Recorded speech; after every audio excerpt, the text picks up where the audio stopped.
বিএনপির কোন নেতাকর্মী কোথাও চাঁদাবাজি করেছেন অভিযোগ এলে শুধু আমি দল থেকে বহিষ্কার করব না, দল থেকে বহিষ্কার করেই নিষ্কৃতি পাবেন না, পুলিশের হাতে দিয়ে দেব, জেলখানায় চলে যেতে হবে। আমি মনে করি এবার বিএনপি নেতা কর্মীদের যে দায়িত্ব এবং কর্তব্য, সেই দায়িত্ব এবং কর্তব্য কঠোর এবং কঠিন, অত্যন্ত স্বচ্ছভাবে জনগণের পাশে দাঁড়াতে হবে, জনগণের কাজগুলো করতে হবে। 5 বছর পর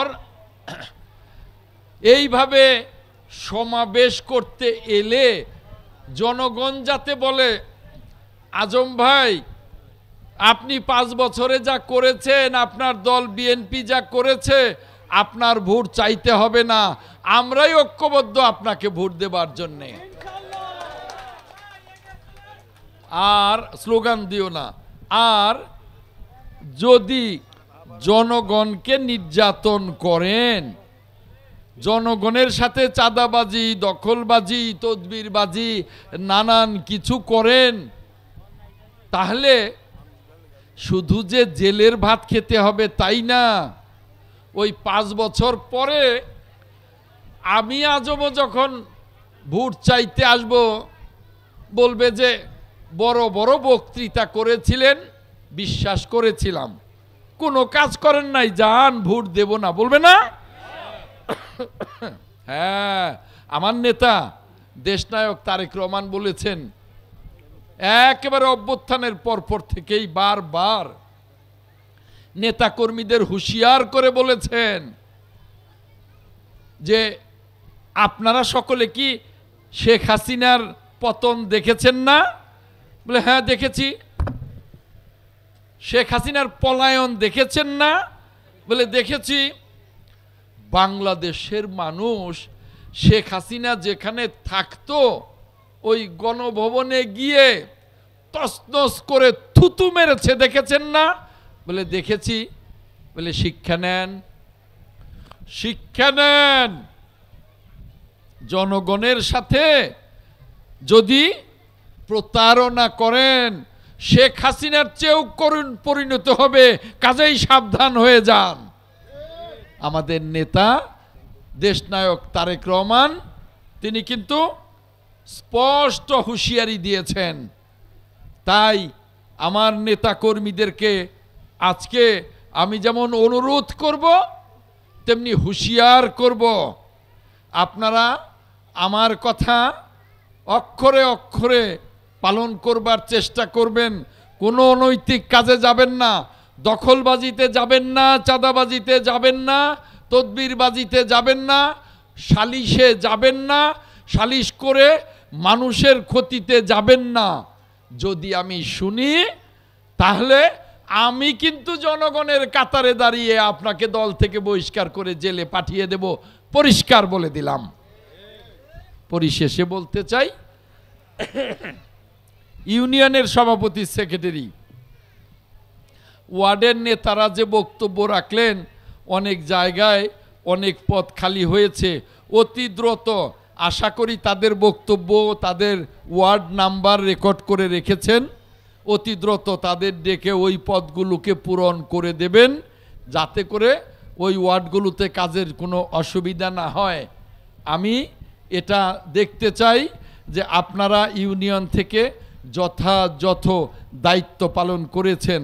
আজকে অনেক মা বোনেরা, অনেক নেত্রীরা এসছেন, আমি খুব খুশি হয়েছি, আমার মনটা ভরে গেছে। আজকে যেমনি এসছেন, যেমনি এই প্রচণ্ড গরমে আমি কিন্তু অনুভব করেছি, আমার ভাইয়েরা, আমার মুরব্বীরা, আমার অভিভাবকরা, আমার যুবক ভাইয়েরা, আমার ছাত্র ভাইয়েরা যেমনি গরমে একেবারে অতিষ্ঠ, আপনারা তার চেয়েও বেশি গরমে অতিষ্ঠ। কারণ আপনারা অনেকেই হেজাব পরে এসছেন, আরও বেশি গরম লাগে, আপনারা অনেকেই শাড়ি পরে এসছেন, এতে আরও বেশি গরম লাগে। তবু আমার কথা শোনার জন্যে ঘন্টার পর ঘন্টা অপেক্ষা করেছেন। আমি আপনাদেরকে সকলকে ধন্যবাদ জানাই, কৃতজ্ঞতা জানাই। পাশাপাশি আমার মুরব্বীদেরকে, যুবক ভাইদেরকে, ছাত্র ভাইদের বলতে চাই, আপনারা আপনাদের বাড়িতে, আপনাদের প্রতিবেশীকে, আপনাদের পাড়ায় আলোচনা করবেন যাতে এবার ধানের শীষের বাইরে একটি ভোটও না যায়।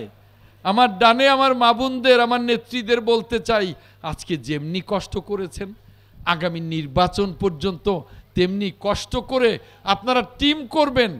সমস্ত ইউনিয়নের প্রত্যেকটা ওয়ার্ডের নেত্রীরা আপনারা টিম করে করে বাড়ি বাড়ি গিয়ে মা বোনদেরকে বুঝাবেন যে এবার বিএনপি ইনশাল্লাহ সরকার গঠন করবে।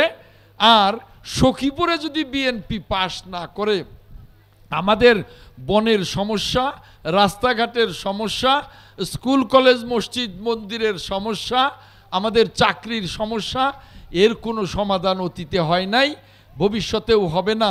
এই সমস্যাগুলো সমাধানের জন্য আপনারা এবার কোনো ভুল করবেন না বাবুনেরা, আপনারা ধানের শীষে ভোট দেবেন। এভাবে আপনারা একটা করে লিফলেট দিয়ে আসবেন এবং মা বোনদেরকে ভালোভাবে বুঝিয়ে আসবেন। আর বুঝিয়ে আসবেন যারা বলে, কিছু কিছু বোরখা পরে যে বলে যে বেহেশতের টিকিট নিয়ে আসছি, এই দলে দাঁড়িপাল্লায় ভোট দেন, বলবেন ওগুলো পাপাচার, নাউজুবিল্লাহ মিন জালেক। আল্লাহ রাব্বুল আলামিন ছাড়া কেউ বেহেশতের টিকিট দিতে পারে না। বেহেশতের টিকিট আল্লাহ রাব্বুল আলামিন ছাড়া কেউ পারে না। আমাদের নবীজিও পারেন না। নবীজি সাফায়াত করতে পারেন নাকি? এই যে হুজুরেরাও বসে আছেন। কাজেই এভাবে মা বোনদেরকে বুঝাতে হবে, আপনারা আজকে যে কষ্ট করেছেন এই কষ্ট যেন বৃথা না যায়, এই কষ্ট যেন বৃথা না যায়। আমরা যেন সকলে একসাথে এই সখীপুরের গড়বাড়ি, এই কাকরাজান ইউনিয়নের প্রত্যেকটা ওয়ার্ডের এবং সারা সখীপুরের প্রত্যেকটা ইউনিয়নের প্রত্যেকটা মানুষের মঙ্গলের জন্যে, আপনাদের কল্যাণের জন্য কাজ করতে পারি। আমরা সকলে মিলে একসাথে থাকব। আমি আপনাদের পাশে আছি, পাশে থাকবো ইনশাল্লাহ। আপনারাও ইনশাল্লাহ আমার সাথে একসাথে থাকবেন, এই আশাবাদ ব্যক্ত করে আপনাদের সকলকে অনেক অনেক ধন্যবাদ জানিয়ে, বেলা যখন 11:30 তখন যখন জিজ্ঞেস করেছিলাম তখন বলেছিলেন একটি ওয়ার্ডের নেতাও আসে নাই। আর শেষে দেখলাম প্রত্যেকটা ওয়ার্ডের নেতা এবং সকল কমিটির সদস্য এসছেন। আমি প্রত্যেকটা ওয়ার্ডের নেতা কর্মীদের ধন্যবাদ জানাই, আমার মা বোনদের, আমার নেত্রীদের ধন্যবাদ জানাই, আমার বয়স্ক মুরব্বী, যুবক ভাইয়েরা, ছাত্র ভাইয়েরা সকলকে, আমার সুধী মণ্ডলী সকলকে ধন্যবাদ জানিয়ে, কৃতজ্ঞতা জানিয়ে দলের